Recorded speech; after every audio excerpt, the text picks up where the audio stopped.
બધાને સરસ મજાનું સવાર પડી ગયું છે અને પક્ષીઓ પણ જો આમથી આમ કેવા સરસ ઉડે છે. અમારે કબૂતર બહુ. બસ આ બધો નજારો જોતા પછી મારે નાસ્તો બનાવવાની તૈયારી કરવાની હતી અને આજે નાસ્તામાં પૌવા બટેટા બનાવવાના હતા.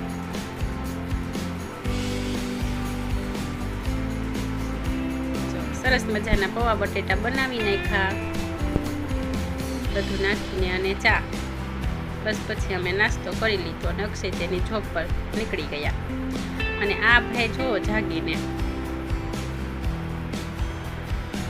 અત્યારમાં તો નીલને મૂડ જ ન હોય, એને ખવડાવવું હોય તો આપણે પાછળ દોડવાનું.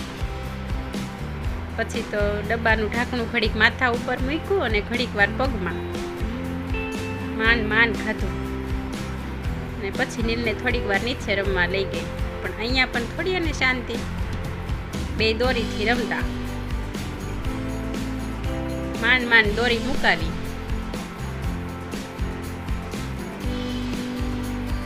દોરી મૂકી ત્યાં તો પાછું આ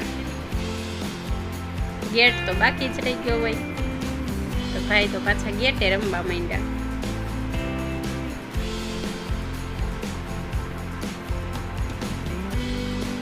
બસ પછી થોડીક વાર નીચે રમાડ્યો અને પછી અમે આવી ગયા ઘરે, કેમ કે પછી મારે રસોઈની તૈયારી કરવાનો ટાઈમ થઈ ગયો હતો. નીલ તો કાચો ભીંડો ઉપાડી લીધો ખાવામાં. બસ પછી રોટલી માટે લોટ બાંધી લીધો અને ભીંડો કટ કરી લીધો શાક માટે. પછી છાશવાળું ભીંડાનું શાક, કોરું શાક, રોટલી અને સલાડમાં ડુંગળી અને છાશ અને અમે જમી લીધું. ત્યાં તો ભાઈને નીંદર પણ આવી ગઈ.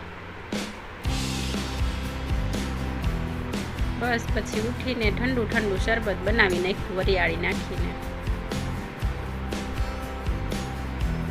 તડકો પણ ધોમ પડે છે, શરબત પીવાની તો મજા આવી ગઈ.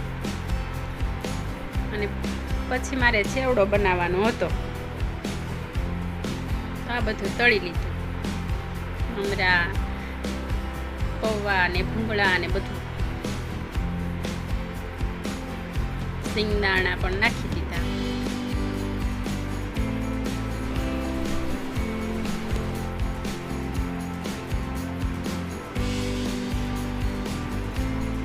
બસ પછી સરસ મજાનો વઘાર કરી નાખ્યો અને ચેવડો બની ગયો. ત્યાં તો વળી સાંજની રસોઈમાં તો આજે ખાલી ગાંઠિયાનું શાક ને રોટલી બનાવી નાખ્યા અને સાથે છાશ. અને અમે જમી લીધું. પછી નીલને થોડીક વાર એના પપ્પા બહાર લઈ ગયા પવન ખાવા. વાટ જોતો ઊભો હતો.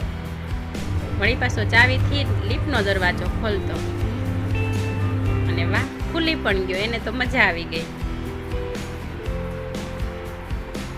અને પછી એને ઘરે મૂકી ગયા, કેમ કે અક્ષય એના ફ્રેન્ડની બર્થડે પાર્ટીમાં જવાનું હતું. પાર્ટીમાં તો નહીં પણ કેક કટ કરવા જવાનું હતું. અમારો આજનો દિવસ કંઈક આવો રહ્યો. જય માતાજી. Like, share, subscribe.